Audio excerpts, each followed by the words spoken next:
Nireject ng ICC ang request ng kampo ni Duterte na makakuha siya ng interim release at nagbigay ng 3 dahilan ng ICC kung bakit nila nireject itong request ng kampo ni Duterte. Unang-una, kailangan kasi mag-appear si Duterte for trial. Number 2 naman, to prevent him from obstructing proceedings. At number 3, to stop him from committing new crimes. At nagbigay ng mga iba't ibang mga examples ang ICC sa mga rason na binigay nila kung bakit nila nireject yung request ng kampo ni Duterte. Pero ang kampo naman ni Duterte ay nagbigay ng mga undertakings at mga kondisyon kung paano nila masisigurado na hindi daw magiging flight risk si Duterte, na hindi daw siya mag-obstruct ng proceedings at hindi daw siya mag-commit ng bagong crimes. Pero rejected lahat ng undertakings na yun. And I'll explain to you on this video kung bakit hindi naniwala yung ICC sa mga rason at undertakings na binigay ng defense niya. Unang-una, why is Duterte a flight risk? Sabi dito, in rejecting Duterte's request for temporary release, the court cited the former president's rejection of the proceedings of the ICC itself and his family's will to help him elude detention and prosecution. Kasi in the past, bago nahuli si Duterte, sinasabi nga niya na nire-reject niya yung ICC. At hindi lang yon, yung family din niya, sinasabi that they want to help him elude detention and prosecution. So, marami silang mga declarations na ganon, na nakumbinse yung ICC na pag ito makalabas, hindi ito babalik sa jurisdiction ng ICC. Dito sinabi, the court pointed to several public remarks by VP Sara Duterte who told reporters just last July that she would break her father out of detention and accused the ICC and the Philippine government of using fake witnesses. Nakikita mo dito sa statement ng VP na hindi niya nire-recognize ang jurisdiction ng ICC at naniniwala siya na peke ang ginagawang mga witnesses at yung buong trial na ginagawa ng ICC. The Vice President also said in August that her father has supposedly expressed his desire to return to Davao if granted interim release, which the court noted contradicted the defense's assertion that Duterte would willingly remain in the host country he was released to. So, tama din naman yun. Buti talaga matalino tong ICC, ano? Kasi nakikita mo dito, sinasabi ng defense na willing daw siya magstay dun sa host country kung saan siya ma-house arrest. Pero siya mismo, si Duterte, sinasabi niya sa sarili niyang bibig na kung makakuha siya ng interim release, gusto niyang umuwi sa Davao. At tingin mo, hindi nila gagawin yon, knowing the fact that they don't even recognize the ICC? Sigurado ko sa iyo, pupunta yan ng Davao at magtatago yan doon at mas mahihirapan ang Pilipinas at ang mga biktima makakuha ng hustisya. Sunod naman dito, there are several off-the-cuff and public statements made by Sara reinforce the view that the elder Duterte still commands loyalty and political power strong enough to undermine future proceedings according to the court. At totoo yan. Nakikita mo nga dito that Duterte's continued influence, according to the court, was on full display when he won another term as the mayor of Davao City in May. This placed him once again at the helm of the city where many of the alleged drug war killings occurred. At hindi lang yun, yung anak niya, elected vice mayor, yung daughter niya, si Sara Duterte, is the vice president that gave Duterte the necessary political contacts that may help him abscond the court ruled.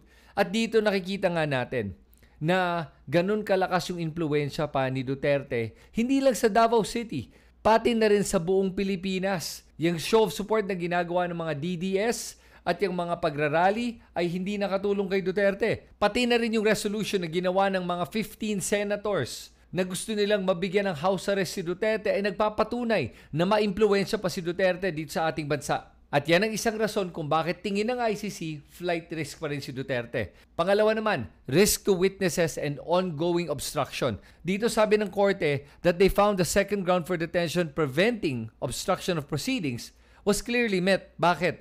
Kasi the judges cited Duterte's repeated history of interfering with investigations, including alleged involvement in the briefing of a witness due to testify before the Philippine Senate inquiry into the Davao Death Squad, and threatening and taking retaliatory actions against individuals opposed to him. Alam mo, ito yung pagkukulong kay De Lima at yung mga ginawa niya nung panahon bilang presidente na walang nakuhang hustisya ang kahit sino.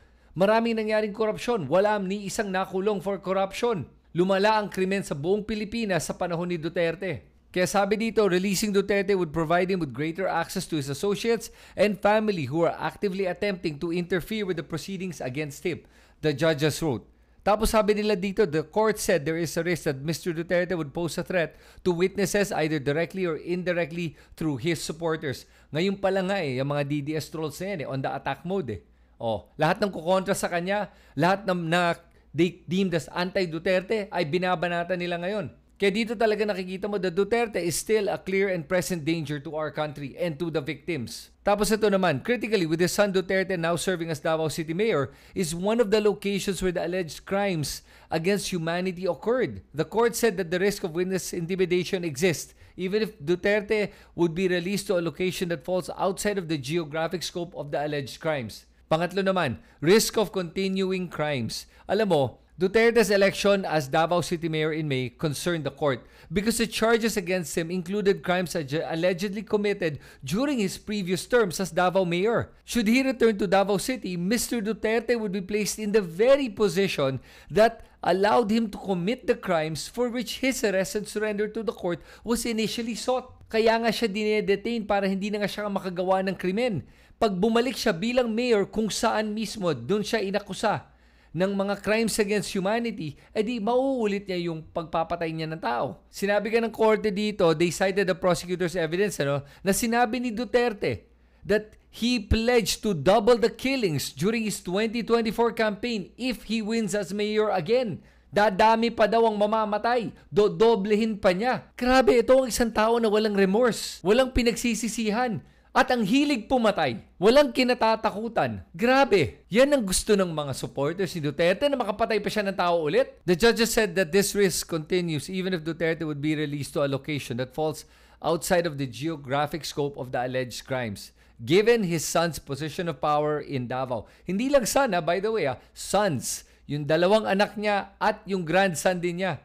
Dynasty, kumbaga, sa Davao. Tapos ito naman, yung defense team, sinabi kasi nila, nagsubmit sila ng medical reports at ina-argue nga nila na 80 years old na yan, matanda daw yan. Tapos may cognitive decline na daw yan, kaya hindi na daw siya threat. Pero sinabi dito ng korte na yung medical documents na sinubmit ng defense team ay hindi nagpapakita talaga ng patunay na ma-eliminate yung mga risk na napopose ni Duterte na baka flight risk, risk of obstructing justice, and also of committing crimes again. Tapos sinasabi nila na wala naman talagang nabigay na requisite expertise to draw any conclusion sa kanyang medical condition. And at this point, speculative lang daw yan at without basis. Kaya dahil dito, tuloy ang hearing sa ICC at sana magkaroon na ng hustisya ang mga biktima ni Duterte at ang buong Pilipinas sa ginawa niyang krimen sa ating mga kababayan. At congratulations sa pamilya ni Duterte at sa mga 15 senators na pumirma ng resolution na yan.